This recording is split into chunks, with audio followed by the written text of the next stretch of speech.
India में ना ऐसा नहीं कि हम बेवकूफ़ हैं, हम हाथ पे हाथ रख के बैठे, हम भी काम कर रहे थे, लेकिन हम उतने चालाक नहीं थे। ये लोग ना चालाक, धूर्त और बहुत मतलब घटिया टाइप के थे। ये अपना फ़ायदा के लिए कुछ भी कर सकते थे।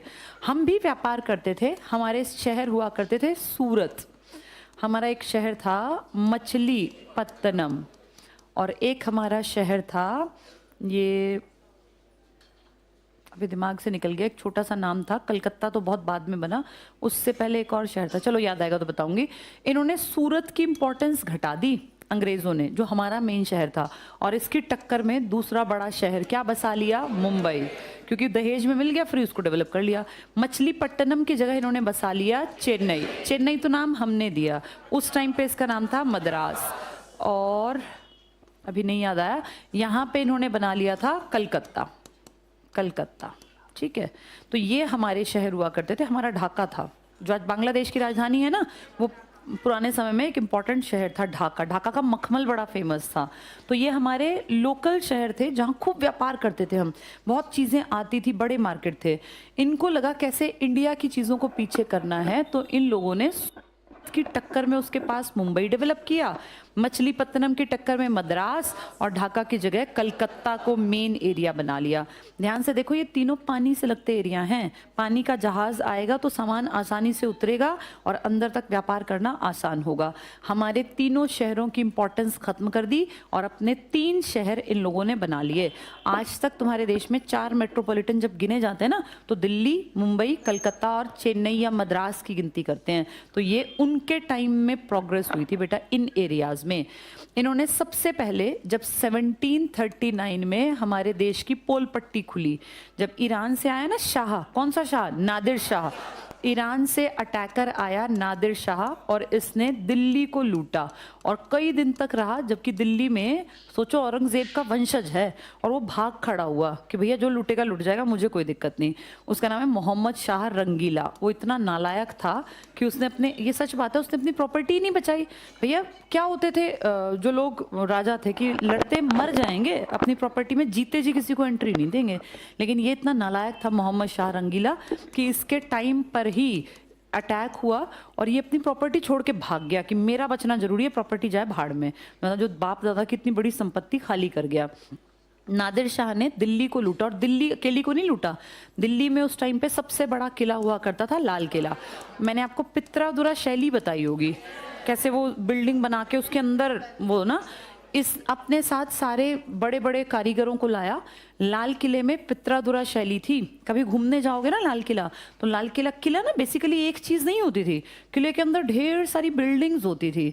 तो उसमें कोई शाही खास बिल्डिंग जो होती थी, अब आप दिल्ली जाओ तो आपको दिखाई देगा, वहाँ पे एक जगह है जिसे कहते हैं दीवान एक खास, उसमें खास आदमी बैठते थे। आज भी आप देखेंगे ना उसमें कोट कर रखे, लेकिन वो गोल्डन पेपर है, उस जमाने में वो रियल गोल्ड था। तो आप देखेंगे व्हाइट कलर का संगमरमर है, उस पर बहुत सुंदर सुंदर रंग बिरंगे से, अब तो वो लूट के ले गया, लेकिन उसका रेप्लिका टाइप में ना कुछ कुछ जैसे इस तरह का चिपका दिया जो देखने में वैसा ही लगता है। तो वो अपने इन लोगों को लाया और लाल किले की दीवारों में जो जड़ाऊ काम था ना, इनको उतार उतार के वो छेनी हथौड़े से और भर भर के अपनी बोरियां ले गया। कितने दिन तक सोचो इसके आदमी काम करते रहे। तब रंगीला को ये शर्म नहीं आई कि भाई मेरे बाप दादा की प्रॉपर्टी लूट रहे हैं, तो मैं कम से कम मरूंगा तो मर जाऊंगा, कम से कम बेइज्जती तो ना हो। आज सोचो हम इसको कैसे पढ़ रहे हैं कि ये बेशर्म था, ये निर्लज्ज था, इसको शर्म नहीं थी। हिस्ट्री में ऐसे नाम लिखा ना इसने अपना। तो मोहम्मद शाह रंगीला के टाइम में नादिर शाह दिल्ली आया, लाल किले को लूटा, और लाल किले में ना एक बहुत बड़ा, जब आप एंट्री करते हैं तो थोड़ा सा बाग टाइप आता है, फिर अंदर जाते हैं तो अगर गाइड आप करेंगे बताएगा, एक दीवान ए आम एक जगह होती थी जहाँ राजा डेली बैठता था, और उसके बैठने का एक अलग सा स्पेशल एक जगह होती थी। तो यहाँ एक बहुत बड़ा सा ना सोफा सेट था बेटा, आज के घरों में जो सोफा सेट है, लेकिन ये राजशाही था। इसके ऊपर जैसे ऐसे छतरी से लगी हुई थी, उसके नीचे बहुत बढ़िया बैठने का सेट। तो उस सेट को कहते थे मयूर सिंहासन, उसी को कहते थे तख्त ए ताऊस। तुमने नाम सुना होगा, तख्त ए ताऊस, इसी को कहते थे मयूर सिंहासन। क्यों कहते थे मयूर सिंहासन? इसकी जो शेप थी ना पीछे, वो देखने में मोर टाइप की थी, जैसे मोर बैठा हुआ हो। तो उसमें जड़ाऊ काम था, बेशकीमती हीरे लगे हुए थे इसके सोफे में जिसपे ये बैठता था। तो उस सोफे को उठा के यहाँ से ये नादिर शाह ले गया। ये इतना भारी भरकम सोफा नादिर शाह अपने देश ले गया। और इसके अलावा इसके पास वो एक हीरा था ना हमारा फेमस कोहिनूर हीरा, वो भी यही ले गया। कोहिनूर की भी ढेर कहानियां, पता नहीं कौन सी सच्ची है कौन सी झूठी। तो कोहिनूर हीरा जो है वो हमारे देश की तेलंगाना, जो आज एक राज्य है ना, इसकी खदान से निकला था, तेलंगाना की खदान से। कभी बहुत पहले तो एक राजा था, कोई इंडियन राजा, उसने ये गिफ्ट दिया था। कोई कहते हैं डर के मारे दिया था, कोई कहता गिफ्ट दिया था। उसने ये गिफ्ट दिया था अलाउद्दीन खिलजी के खास आदमी को, मलिक काफूर को। मलिक काफूर बहुत ताकतवर सेना लेके दिल्ली से दक्षिण भारत गया अटैक करके उनको लूटने के लिए। तो उसने एक तरह से हार मान ली, हाथ जोड़ दिए और कहा कि भाई ये मेरी तरफ से, मैंने आपकी अधीनता मान ली, ये गिफ्ट कर देना अलाउद्दीन को दिल्ली जाके। तो साउथ इंडिया के तेलंगाना के एरिया की खदान से निकला था कोहिनूर हीरा, जिसको मलिक काफूर नाम का एक आदमी दिल्ली लाया था और उसने ये दिया था अलाउद्दीन खिलजी को। ये बहुत पुरानी घटनाएं हैं 13वीं शताब्दी की। फिर घूमते घूमते घूमते वो पता नहीं कहाँ कहाँ से फाइनली हमने देखा शाहजहां के ने अपने दरबार में अपने पास रखा हुआ था कोहिनूर हीरा, जिसको लूट के कौन ले गया? नादिर शाह। और इसने दो इंपॉर्टेंट चीजें लूटी, एक तो कोहिनूर हीरा और एक ये सिंहासन तख्त ए ताऊस, जिसका एक नाम क्या है? मयूर सिंहासन। कहते हैं ये उस टाइम का सबसे सुंदर बैठने का एक सिंहासन था और इसको डिजाइन किया था बे बादल खान ने। बे बादल खान इस आदमी का नाम था जिसने इसको डिजाइन किया था।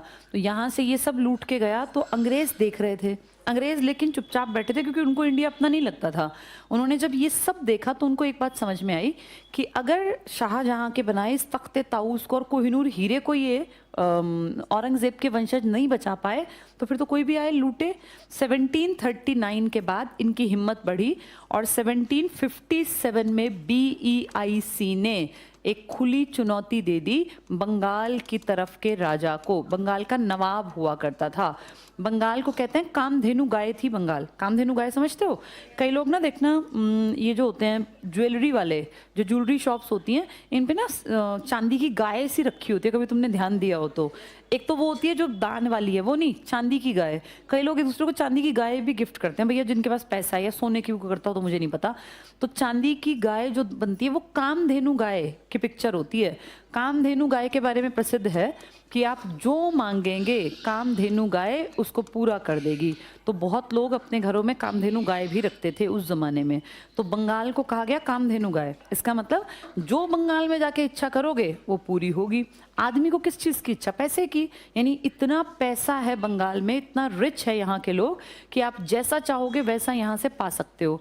ये फेमस था कि बहुत रिच है बंगाल। अब बंगाल नज़र में आ गया BEIC के, तो इन्होंने बंगाल के नवाब, जिसका नाम हुआ करता था सिराजुद्दौला, इसके खिलाफ एक संघर्ष छेड़ दिया और इसके सबसे खास आदमी को खरीद लिया जिसका नाम था मीर जाफर।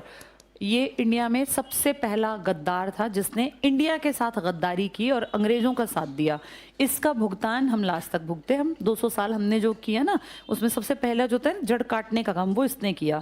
मीर जाफर ने गद्दारी करनी मंजूर कर ली सिराजुद्दौला के साथ। और किसके साथ अपनी वफादारी दिखा रहा है? BEIC।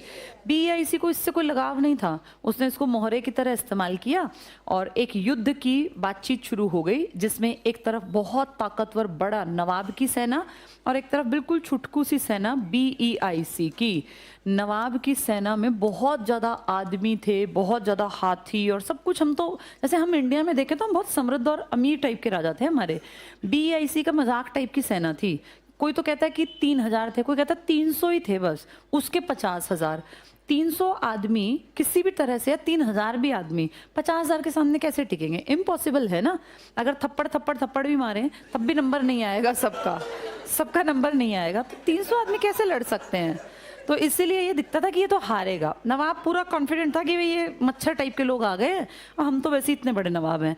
लेकिन बेटा जब इसने नवाब ने अपनी फौज को आदेश दिया ना कि आक्रमण, तो कोई भी नहीं हिला। वो 50,000 में से एक सिंगल आदमी नहीं हिला। इसको लगा इनको शायद सुना ही नहीं आया। इसने पीछे मुंह करके फिर कहा आक्रमण, कोई भी नहीं हिला। फिर इसकी समझ में आ गया कि मेरी सेना बिक गई। एक्चुअल में इस सेना को क्योंकि लीड जो कर रहा था वो कौन था, मीर जाफर। और उसने पहले ही कहा था जब तक मैं ऑर्डर नहीं दूंगा राजा कुछ भी कहता रहे तुम्हें नहीं काम करना। सारी सेना सेनापति के अंडर ही तो काम करती है ना। तो मीर जाफर के बिना इशारे के कोई हिला ही नहीं।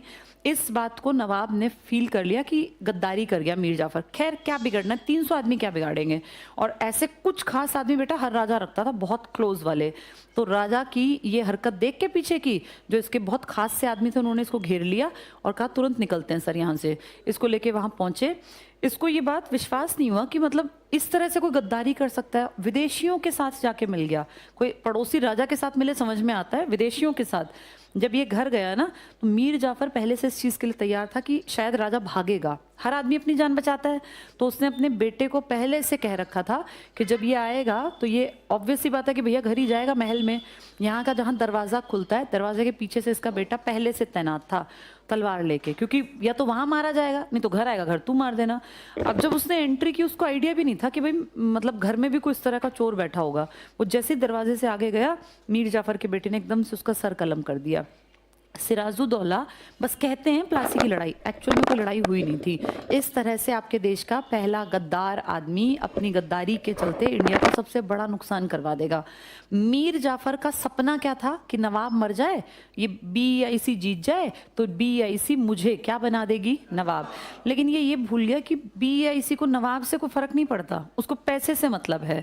BEIC ने इसको बना दिया नवाब और फिर कहा कठपुतली की तरह काम करना पड़ेगा, जो हम कहेंगे वो देना पड़ेगा। रोज इसके पास जाके बड़ा अफसर